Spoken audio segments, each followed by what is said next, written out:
Hello, everybody. Welcome to another Golden Cabinet podcast where we have interviews with world-class TCM community leaders to discover the stories, habits, psychology, and secrets that led to their success. And today I'm super excited to be able to sit down with who I'd call a friend, Peter Harvey. Welcome.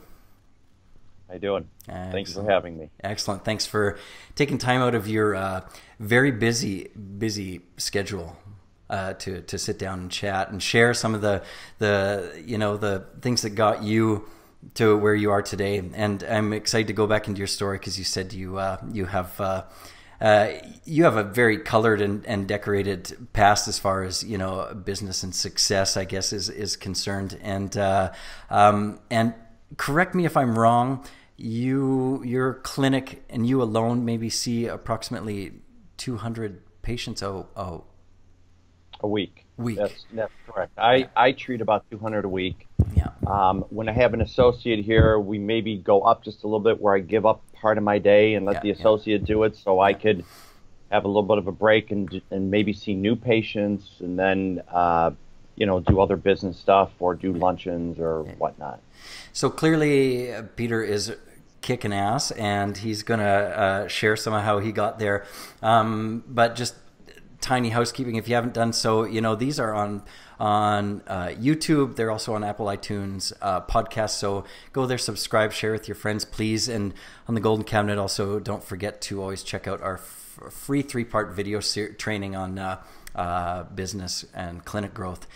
Anyway, Peter, okay, so diving back, you said before we hit record, I was like, how you can go however far back you want because I don't want to dig more than someone. You're free to say no to any question that I ask, but I know you're an open guy. If you've ever hung out with Peter, he's a pretty open fella, and you're pretty much guaranteed to have fun. Open. Yeah, too open maybe.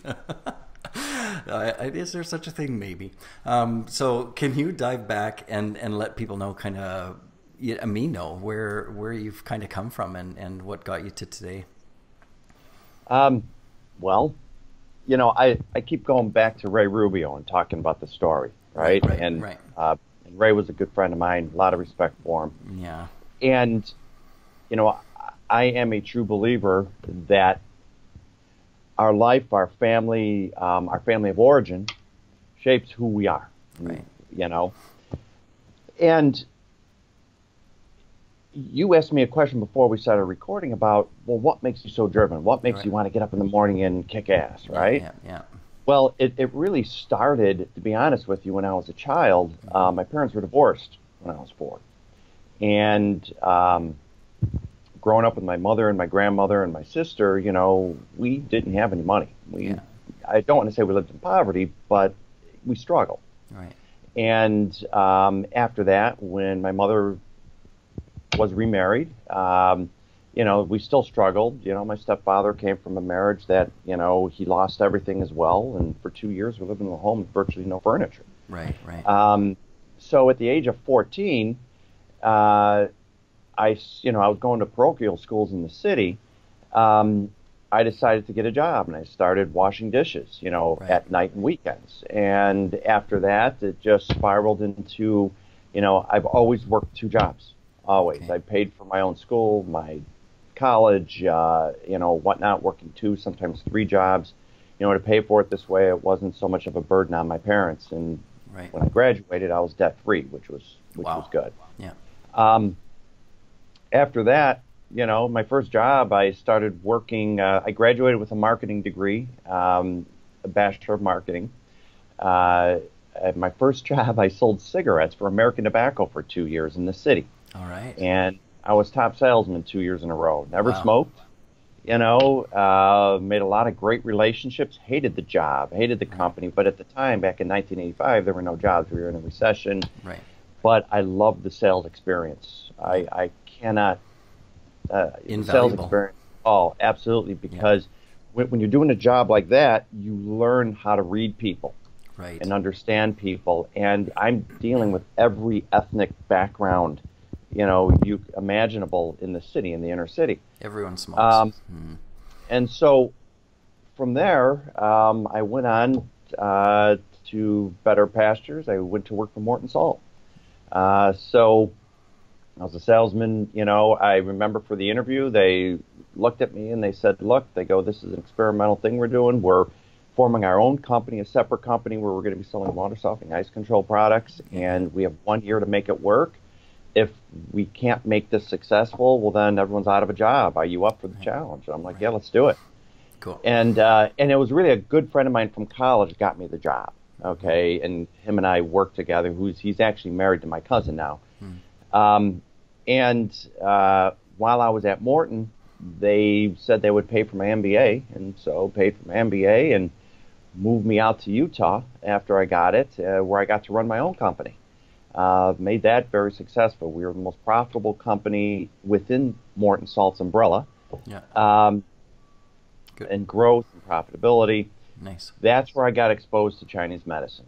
I always had exercise-induced asthma, and the drugs were never helping me. I used to do triathlons, and it sucks when you're in the water and you're choking, and so yep. I met this woman out in Utah. Her name is Dr. Chris Justison. Cured me of it. Wow. And I still remember laying on the table the first time I had a needle put in me, and I said to myself, this is what I meant to do. This is cool. I have to do this. And I approached her one day, since there's no schools in Utah, and I said, hey, let's make a business deal. I go, let me try and work with you, see if I could help you with your practice and business if you let me apprentice. So I put in about, maybe 2,500 hours of training with her side by side. She opened up her practice while still working full-time at Morton without them knowing anything I was doing. Yeah. Moved back to Chicago for my job. I was promoted to a larger role and running a larger company, and she calls me. I wasn't even in Chicago 2 weeks, and she goes, hey, I'm going to China. You want to meet me out there? So I met her in Tianjin, China, studied at the first teaching hospital under Dr. Shi Shuming. He's known for strokes and all that. Came back and looked at my wife and said, yeah, I'm going to school for this. Nice. And so went to school, full-time, working full-time without them knowing about it. Wow. Yeah, I led a complete CIA secret double life. And so went through the schooling, graduated, set myself up in practice, and for 4 years was growing the practice. Now, mind you, the president of Morton Salt lived 4 blocks from my practice, okay? So I had to come up with a marketing strategy on how to promote my business, yet at the same time not let people realize it's me. It couldn't be guerrilla neighborhood postering, right? It was. You talk about stealth marketing, right? You don't want to be found, but you want to be found. That's crazy. So I did that, became successful, and some of the doctors I was working with kept bugging me, saying, when are you going to leave? We want to give you more business. Oh, wow. I was fortunate. It was our 5th downsizing, and they were going to promote me to another position. And since they were promoting me, they said, hey, since we're changing your title, we have to also offer you a package if you want. I said, give me the package. And I was right in the middle of building a 1,000-square-foot addition on my house. Yeah. And the hammers are going and stuff. And the VP of sales is going, no, we want to promote you. And I go, give me the package. She hung up on me. That's how I knew I made the right decision. Wow, after 20 years, relocations and everything, and never looked back. Never looked back. So, nice. If you ask what drives me to get up, part of the answer is I want to put food on the table. Right. And it goes back to being a child, and struggling and not wanting to be in that position again. Yeah. That's part of it. Yeah. Oh, wow. Awesome. So now you're in Chicago, you said, or Wheaton to be more accurate. Yeah. Right, just west of the city. Is that a suburb, I guess? And you've opened Eastern Healing Arts, or what's the name of your clinic in Chicago? It's called Eastern Healing, Inc. Yeah. And I've got 2 practices, one here and then one in the south side in the Joliet area. Okay. So how can you rewind back to? It's crazy that you're in a full-time job and growing a successful practice that was already had physicians saying, we want to send more people to you. That's Right. that's a good problem to have. How at the start did you do that, like secret marketing and get things rolling? What were some of the ways you seeded it? Well, one of the ways that I can tell you, Yeah. okay, because it's a complex, but it's a pretty simple strategy, Right. okay. But I will tell you part of the strategy. The other part, at some point, will be, released. But this is Right. a good part of it. Back when my wife was pregnant, Yeah. when she gave birth to our son, Yeah. she hemorrhaged, and doctors were able to stop the hemorrhage. Everything was cool. Come to find out later, she got what's called Asherman syndrome, Right. where the uterus sealed together. And make a very long story short, we met a doctor, Dr. Zinnemann, who ended up doing surgery on her, and who assisted him was the Dr. Mecca Euler. And after that, my wife got pregnant again, miscarried twins because of the Ashermans, got the Ashermans back again. We sought out this doctor's help again. She treated my wife. After that, it wasn't too long after that I got my license. Maybe about 6 months or a year later, I got my license. I started seeing a lot of fertility, and I didn't know who to send them to, so I sent them to this doctor, Mecca Euler. Right. And after a few referrals to her, I get a phone call from her. And she wanted to thank me for the referrals, and she goes, thank you. She goes, how'd you hear about me? Who are you? And I brought her back to my wife's story, and she goes, oh my God, that was the last Asherman's case I'd ever done before I became an RE. And so after that, we started developing a bond and a relationship. She would send me a patient here, I'd send her a patient there. She was kind of testing me out and whatnot, to where it really just exploded for me from then on. And then she started seeing the successes we were having. Nice. And so it's been a lot of fun. So and that's where a lot of trust and relationship comes in. It takes time, and I think in talking to acupuncturists, my sales background, we used to have a saying: you have to be able to get off on rejection in order to be in sales. And basically, what I hear from acupuncturists and I see on the blogs and on the emails through ABORM and whatnot every once in a while, that, acupuncturists will go in and they'll do a lunch, at a clinic, and then leave. And then they sit back and they expect all these referrals and just to be flooded. And I'm like, no. It's like courting somebody, right? You got to still stay in there. You still got to go in and talk to them and make yourself known, or send them little news releases or little research articles, things like this. Bring them coffee. Yeah. Right. Exactly. Yeah. I mean, it's so true. I mean, and that if I could boil down to one of the single most important things that help grow my clinic and business would be my wife, and it sounds like yourself as well, inadvertently. But that's it's nothing to laugh at.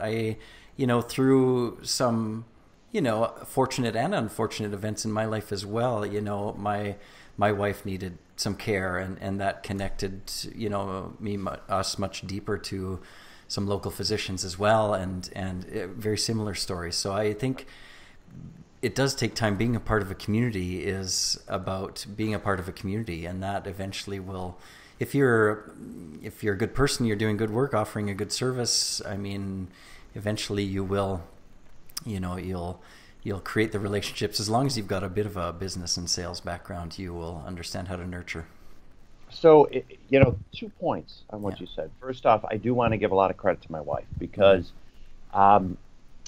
during this whole time when we were in Utah, we just got married. Yeah. And she was in school to be an architect, so we literally never saw each other. We moved back to Chicago. She gets her, finally gets her first job. She's pregnant, as an architect, never saw her, and I'm going to school for this full time. Well, actually, our baby was born, and then I went to school. I just wasn't around. Yeah. And then I set up the practice, and so she was very supportive, and that that helps. Yeah. Because there's no way I could have done that any other way. Mm-hmm. The other point is you talk about seeing a lot of patients, right? And doing good work. Mm-hmm.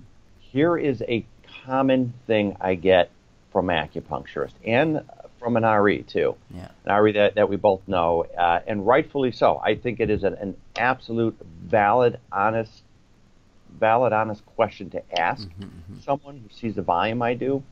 You know, I will treat 40 to 50 patients in a day. And sometimes I don't get a lunch. I'm just room to room to room, you know, and you know how it is. Sometimes you get 15 minutes, you take a couple bites, keep going, right? Yeah. So I'm always brought up with saying, you know, how can you see that? Your quality must be terrible. Right. Okay. Okay. I'm sure the patients, you know, your results aren't that good. You know, you're just in it for the money. You know, this is everything that I get. Okay. And I look at him and I say, let me ask you something. If you say what's true, that, you know, that it's impossible for me to see the people that I see and get results and give good quality care, then why is it over the last 15 years it's been consistency in that kind of volume and get that kind of quality care? Because if we weren't getting results, we wouldn't be getting referrals. It speaks for itself, yeah. So, which also brings me to my definition of success. Right. Awesome. Right? I go into a school of Oriental Medicine, and every once in a while they'll let me give a lecture on business, you know, to the students, how to market your practice. And of course, they all want to know, what kind of advertising do you do? What kind of, you know, and we can get into all that kind of stuff. But I ask them a question at the beginning of the lecture: what is your definition of success? Right. And of course, I get all the usual answers. You know, it's like, oh, seeing these many patients, making this much money, you know, and yes, and that's great. That's all part of it. Yeah. But I tell them my definition of success is getting a referral from a patient that I couldn't help. Yeah. Yeah. So, hallelujah. And that happens a lot with us. You know, I mean, as you know, you can't help everybody. And if you look at a bell curve, right, 5 to 10% of the population here, you one treatment and it's like you're an acupuncture god. Right, yeah. 5 to 10% over here, you can give them 20 treatments and nothing. Yeah. Okay. The ones in the middle, you know, they start responding after X amount of treatments. But it's these over here. It's how you try and take care of that patient, and they see that you genuinely care, and you're also referring out for them too, and giving them other referrals and other ways to help them in their health and in their journey, no matter whether it's fertility, pain. Right. When they, you know, I have patients that come through our door saying, "Oh, you saw so and so, you didn't help her, but they were really impressed with you, and they think maybe, you know, you can help." Help me, yeah. You know. And that to me is saying, okay, we did something right. Not just me, but my staff. You supported them properly. Because, in my opinion, it all starts with the front office. Yep. You know, if you don't have a good front office, everything falls apart. Yeah. I couldn't agree more. After my wife, reception is my number 2 tip to building a successful clinic, or filling your schedule, I guess, or keeping it full as well. Love it. Love everything you're saying, Peter. The first course in my Golden Program is to walking people through defining success. And you're right, it's something most people don't ever think about. But it's to me, it's more about how you want to feel stepping through your day and what kind of end goals you want to accomplish. So patient experience is huge. Results, of course, we all are out to get that, but just bottom line, you can't ever guarantee anyone specific results, but you can guarantee that you can help transform their life and give them an experience that is positive, you know, and in your clinic. So that's success in your clinic, you know. And how about for yourself, you know? Does it boil down to what success is for you? You know, first, and then you can superimpose it over what success means in your practice. Yes, I mean, you know, success for me is multi-levels, okay? Yeah. And of course, you want financial success. When I, left the corporate world as a GM, I had company cars, expense accounts. I ran multi-million-dollar companies. Right. And I made a decent buck. Yeah. So to walk away from, or cut that umbilical cord. Yeah. Of, it's big. if you want to call it financial security, or job security, so to speak, knowing that a check's coming in every week. I had an epiphany several years before I left Morton. Well, and actually it was way before that. But when we were bought out, I realized, you know what? I want to be in control of my destiny. Yeah, yeah.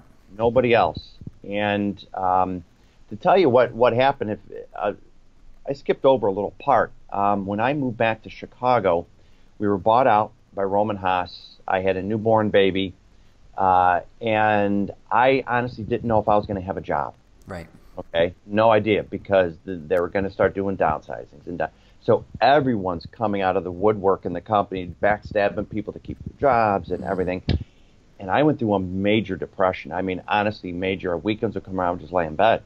I just felt hopeless, like, going, what am I going to do? I brought my family back to Chicago and stuff. Right. And all of a sudden, one day, I'm watching TV, and it was a Saturday, and it was raining, and all these people were doing these unique careers. Like this one person was a lawyer, and she decided to become an aerobics instructor, but teaching vocabulary while doing aerobics to help the brain while, and everything. And another person had another professional career and decided to do something along those lines too, and just how happy they were. Right. And I laid there, and that's when I said to myself, I'm responsible for me, nobody else. I got to get out of this funk. And so what I did was I got up, my wife looked at me, and it was probably about noon or 11:30, and she goes, what are you doing? And I put on my shoes, said, I'm going to the library. Went to the library, and back then, CDs were popular and whatnot, even cassette tapes still. Yeah. I'm really dating myself. And I picked up books and everything on positive mental attitude. Everything. I started my way of thinking. And after that, I picked up a book, and it was a book written in the 80s, and it said, do what you love and the money will follow. Right. Okay. Because it wasn't like I was going into this profession to make a ton of money. I just at least wanted to be able to cover my costs and still save a little bit, so I don't put my family in financial ruin. Yeah, yeah. And it was that transformed me. And then as I got into school, I remember telling people that were in my life that were very negative, saying, look, I'm going to be going through this program for the next 3 years. You're not going to be supportive. I can't have you in my life. Right. Wow. Spiritual divorces. Oh, yeah, everything. And it was tough, but it was well worth it in the long run. And the vast majority of the people and family members came around, and they knew what I was doing. My parents at the time were freaked out because, going, why are you doing this to yourself? Why are you going into this big unknown? And, are people going to come see you and all that? And so that's why I started out slow, still kept 1 foot in the corporate world, 1 foot in here, grew it. Yeah. Here we are. Well, I mean, it's true that the senior and intermediate generations of Chinese medicine in the West definitely had to take a leap of faith. I mean, there's no industry there was no backbone to the industry. There was no, it wasn't that long ago, even to today, that it was still smoke or witchcraft or I mean, just so unknown. People were ignorant about Chinese medicine, and to take that leap from something seemingly so solid and secure is a testament to your character. So you just had to follow what there's logic, and then there's your heart, and you clearly decided to follow your heart with logical intention behind it, correct? Yeah. Okay. So what we touched on relationship building a little bit. Maybe you could, but you when you filled out the form to be on the show, you said something about you wanted to chat about not reinventing the wheel, and I'm curious about that. And I think that's in regards to clinic growth, or? Yes, Okay. and business, right? Yeah, yeah, So many times, I've seen consultants come into companies and ruin them. mm, Okay, and I've seen consultants come into companies and do quite well yeah, with them. And what I tell everybody is, okay, let's take a look at your practice here. And what I did when I started in practice, to be honest with you, also, I used to go to clinics that I thought were very successful. All right, like mm-hmm, dollar-wise, big, you know what I mean, right, well-run, organized, and I would shadow them for a couple days. right, And some of these were paid visits. I'd had to pay big money to go in and see right, these people. I right. looked at it, it's an investment. Of course. They're not saying I'm going to adopt their stuff. And after I saw 3 or 4, 5, maybe clinics, different types of clinics and styles and everything, I put systems in place, that make sense. I started looking at everything from the ground up since I've set up businesses before, Yeah, saying, okay, let's get the office organized. What kind of programs am I going to be running? How am I right, going to keep track of people? These are the basics. Now from there, what kind of an experience do I want patients to have when they come here? How am I going to market it? Do I do internet? Do I do newspaper? Do I, contact doctors? Direct right, mail? All this kind of stuff. And I yeah, start literally writing out an entire marketing plan I yeah, did for myself. yeah, I analyzed the entire market of wherever my clinics are. right, I looked at all the acupuncturists in the area, mm-hmm, mm-hmm, saw what they were charging, what they specialized in, and then I developed my niche yeah, for me. yeah, Um, you know, Too many times people come out and they want to, right from the get-go when they leave school and they've got great intention, right, but they don't have the business mark. They don't want to run the numbers. They don't want to understand break-even points. right, right, And I've seen it too many times where they come in and they build out these huge, they're beautiful clinics. yeah, yeah, When you have patients, you have to fill it. yeah, And I'm like, I started out with just one room. yeah. That was it. I'm still in the same building I'm in. I was across the hall. Oh, yeah, I met this doctor. He's an MD, and he's also a naturopathic doctor, and his wife was a naturopathic doctor. They just opened up their clinic a month earlier. mm-hmm, They went to Bastyr, and here he used to be a surgeon. And I walked in, and I go, do you have rooms for rent? Because I was walking around yeah, looking for rooms and stuff. And he goes, yeah. And so I rented a room from him. And it was just one room, and I knew how much a month I was paying. I said, okay, these are yeah, how many patient visits I have, just to break yeah, even. That's yeah, all I wanted to do. And I figured, first few months, let's start getting my shtick together a little bit. Let's start taking it slow. Let's start figuring this out. yeah, I'm still working full time, so I had my costs covered if I needed to. But from right, the first month I opened my door, I was always in the black, never in the mm, in the red. And we just kind of went from there. I took some of the positive parts of other clinics that I liked and put them into my clinic. right, And I just kind of put a little bit of my style and flair into it. right, right. So in some respects, the marketing style or the sales or the growth, trajectory and plan that you created for yourself is something that resonated with you and you knew that you would, have some passion behind it. Is that kind of what I'm hearing? Yes, I mean I've always loved people. Yeah, I don't care who I've always loved hearing their story. That's why I yeah, got into sales. yeah, I remember when I went to apprentice in this private practice, and she was interviewing me. She wanted to see what kind of character I had and whatnot. And I can't talk enough about Chris Justison out there. yeah, yeah, Wonderful woman. High ethics, very high ethics, and just in talking to her, I asked her straight out. I said, "Why do you like doing this? Do you get bored?" And she goes, something? She goes, every patient that walks through that door is something different. So it keeps me energized. right, It's a right, different story walking yeah, through there. And yeah, it's yeah, true. I find that to this day too. yeah, yeah.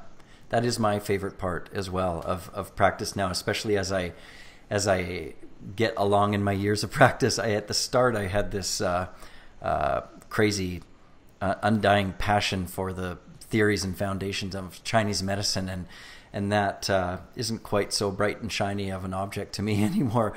I love it to death, but it's just one of my main tools. But I love sitting across the room from someone saying, so what's going on? What's your story? And connecting with another human being. So that brings me to relationships. I mean, I think people, going back to your not reinventing the wheel, people tend to overcomplicate things and forget that we should still be going out and creating relationships like we talked about that have set the foundations for us in our communities that will last probably a lifetime, and it not always being business, it being about. That's why you see the old adage of, you probably did a lot of it, people going out and shooting golf, because shouldn't just all be about business. It should be about hanging out and enjoying people. And if you enjoy someone, you're more likely to do business with them, and if you trust them, it's a slam dunk or a hole in one or whatever. And you hit another key point too, because when I was in sales, I hated the analogy of the polyester suit guy, just making the quick buck. I could have done that. Anybody could do that.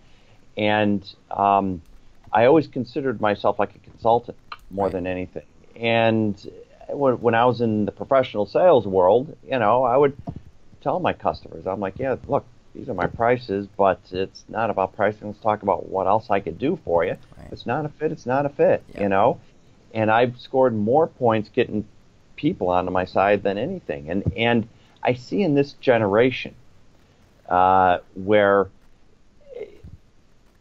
it's interesting. I treat a lot of CEOs because of where my clinic is based. It's a fairly affluent area, so we have CEOs, we have VPs and stuff, and even of labor people and stuff. And they say the same thing to me, that they have to teach this younger generation how to sell. Right. And it's not about, sending them a text or just an email, a prospective customer, here's my prices, oh, here's a fancy brochure, that's it. Right. And they're watching their sales funnel. Yeah. And it's like, no, you have to get out face to face, face to face. And, especially in our medicine, it's all face to face, it's all palpation. And if you're going to cross that barrier where you're going to be touching somebody, there has to be a trust. Yeah. Right? And so that has to be established in the initial interview or even on the phone with you. Yes. Going back to reception or your administrative staff being unbelievably important, and they are what are the first touch points? People come in, usually someone that hopefully you've got a good relationship with and that trusts you and likes you, or it's, your website's important, and, the phone. I remember listening to a talk by a fellow named Tony Hsieh. He's the founder of Zappos, which later was purchased by Amazon, Jeff Bezos. But he highlighted to me, and it was just such a simple thing. He's like, you need to spend more time on the phone with people, and you need to really emphasize how important that is, because it's one of the only times in your interaction with anybody out there in the real world that you'll ever have them one-on-one and undivided attention. Right. So it's such an opportunity so you're, if you're hiring front staff, it should be by character, not by skill set. Partly you could usually teach skill set. Yeah. Some people just can't pick it up, but you could usually teach it. Yeah. So, a question. I mean, because in my clinic, this is definitely true. And you talk about patient experience. You mentioned it starting from the moment they walk in the door. Yeah. The reception, the management, the administration being a part of the treatment. They need to be good at connecting with, not overrun with administrative duties. So they prioritize connecting with that patient when they come in, because their welcomeness, they almost tee that patient up for you when they walk into your treatment room. Is that your experience? Absolutely. When the patient comes in, I have a great staff. A great staff, and I say this, and people think I'm joking, but I'm 100% serious. If it really wasn't for them, this place would be upside down. I believe it. Yeah. And I mean it. but they do, the way they welcome them in, the way they hand them the paperwork means something, the way, offering them something to drink. I look at it as, and it's the same thing as a restaurant, that if someone comes in here, you're coming into my house. So how would you treat a guest in your house? Yeah. Okay. That's a great analogy. And that's how you want it to convey. Yeah. Now, do things go a little wonky sometimes? New patients show up and have a 45-minute slot for them, and they show up, 30 minutes late, then it's like, oh, what am I going to do here? Yeah. And the staff has been around me since the beginning, that they know how to handle it, maybe reschedule or smooth it out or give them a preacher or something, but, Yeah. Or, it's all part of the learning curve. Or when to be stern, or when to, help hold people accountable. One of the most important things, and I think it's a trait of most acupuncturists that is a good one. I mean, in some respects, not being or having difficulties with money keeps them kind of in this pure place, I guess, somehow, which is great. But half the battle is realizing that, and then if that is you need to understand how to scale and build a team around you that can take care of the scheduling and collecting money. And because what you do is worthwhile, and people are coming to you because they don't want to come for free. They want to come, you help them, and they're willing to pay. If you don't want to take that money, get someone else to do it. It's funny you say that. Okay, so my background, sales and marketing, my whole life. All right. When I was at Morton, I won. I was always in the top 1%. For sales, and have creating a sales team and organization. But when I'm here, I'm uncomfortable taking patients' money. Yeah. So that's why I have the staff do it. It's just really wild. You wouldn't expect it, right? You think, I'm this closer, and that's just in practice, it's a different thing. And I've been to clinics where they've got a machine going, and I mean really, really well. I leave, in all honesty, a lot of money on the table. Right. Lot that I know I could be, selling a different way, or but it's just not me or my staff's personality. Right. I prefer soft close. I don't like, pushing, pressuring people. In some ways, I kind of let the tail wag the dog a little bit here when it comes to that. And when they hear of my policies and what we do with, packages or things like this, it's, I take away any worry that they have of doing business. Right. Because first and foremost, I want to treat them. Right. I love the two parts of my job that I love. A is treating. I just enjoy it. That's why I work so long. And B is the business marketing side of it. Right. But the books and all that, no, one of my office at Patty takes care of all that. In fact, my accountant has told her, he says, don't let Pete touch QuickBooks. I got 2 master's degrees, and I have no idea how to work it, how to do it. So, but and that's when you've got to be able to step back a little bit and let other people do other jobs that they're good at, so you could focus on what you're good at.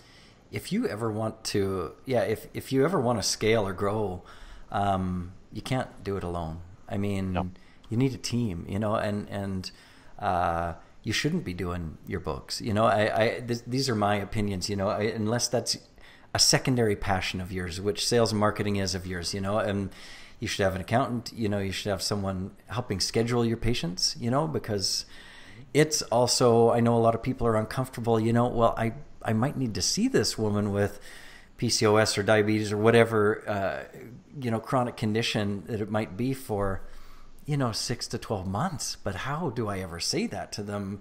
But if you give that treatment plan to your reception, they're like, they can translate it better, and they can help book people forward, because that's just their job and their tasks. And it's simple. And if they understand that they're doing what is necessary to help the patient, then easy, right? So I'm so happy you've got a nice support staff around, because I'm in awe of the numbers. Our clinic is in Vancouver is similar, but there's a lot more practitioners seeing those patients. So so we've got something similar going on, but just a little different. I wanted to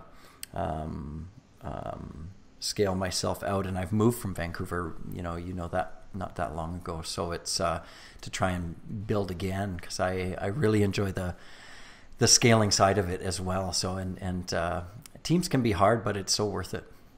Yeah, absolutely. Yeah. So okay, so we've gone through not reinventing the wheel, shaking hands, building relationships, just, being with people, always continuing education, obviously, like the field that you're in. That's why I know you're an advocate for specialization. If you don't specialize, do you feel like it's a difficult place to ever build deep trust with your medical counterparts? Or Ray, what would Ray say right now? Something. Yes and no. Yeah. Okay. So, there's a couple practitioners in Illinois that do not have their specialty, certificate, and yet I refer to them because I know that these people, are really good at what they do. And they have a strong sense in the fertility community. I mean, they're good. I would send my wife to them. Yeah. It's just that simple. By and by, if you do want to get into certain things, yes, I think specialization is really more of a way to go. Now, granted, I specialize in fertility, but it's only about 70% of my practice. The other 30% is everything else. And I do that because sometimes if that's all I'm seeing day in and out is just fertility, sometimes I literally can't see the forest from the trees. Yeah, it's hard. It's hard for me to diagnose, but I enjoy that pain patient that comes through that one treatment and they're like getting up going, oh my God, I'm pain-free, the migraine person, the allergy person, Yeah. There's other reasons, business and strategically, why I do that part of the business as well, because when people understand their business, they're going to understand your business cycles throughout the year. Right. And if you really want to analyze yourself and become successful, you got to understand that there are times of the year that you're just booming naturally and other times you slow up. Well, then what other things can you do during those slow times to pick up the slack, and keep your business more even instead of, up and down. It's you want to minimize the peaks and valleys as much as possible. Yeah. But yes.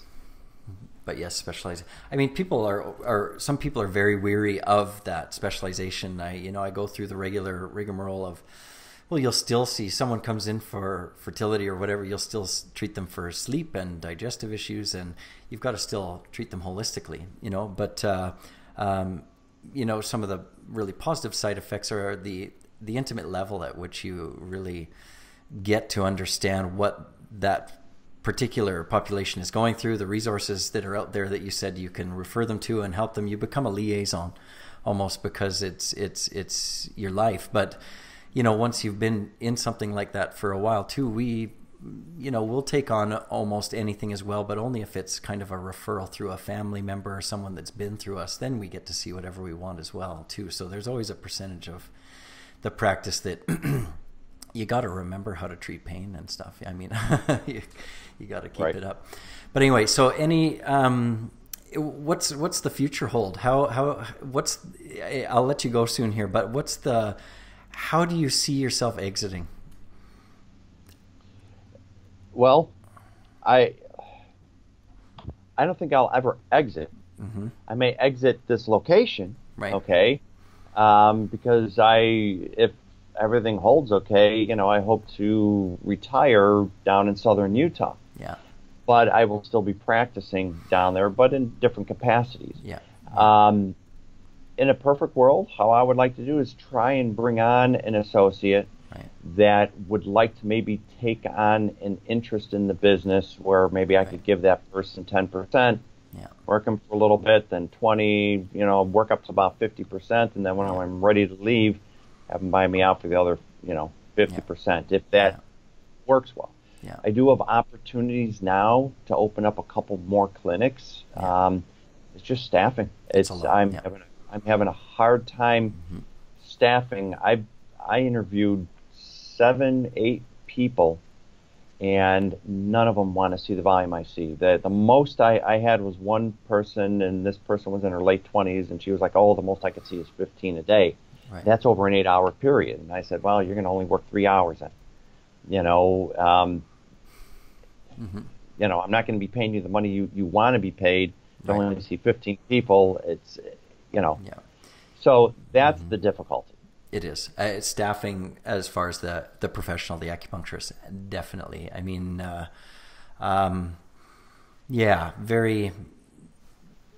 people have their ways and their ideas of how they want to move forward, and that can make it really difficult. Right. Especially if they've been somewhere before. You know, I've found someone who's had a tiny bit of experience and understands a little bit of the hardships of clinic are the best and most grateful for stepping into a practice where it's like, well, I'm here, what should I do kind of idea. It's like, well, you want to see patients and get experience, here you go. So that's great. Okay, excellent. Because you've got, I mean, I'm just doing the numbers, you know, and I like to value a company. I you know, passionately, you know, mostly self-taught in that area, but I mean, you've got one hell of an asset that, especially with your support staff, and you could easily train, you know, over the period of a couple of years and sell your practice for a lot of money. I'm sure, because you've built one hell of a clientele, and it sounds like you're doing so much right, Peter. Thank you. Awesome. I mean, it's it's a lot of hard work, but you can't ever rest on your laurels either. Yeah, that's true. You know, you have to keep going, keep going. Yeah, you know. Yeah, the final piece of the recipe. I tell that to our patients. You know, the final and most important piece to almost anything in life is perseverance.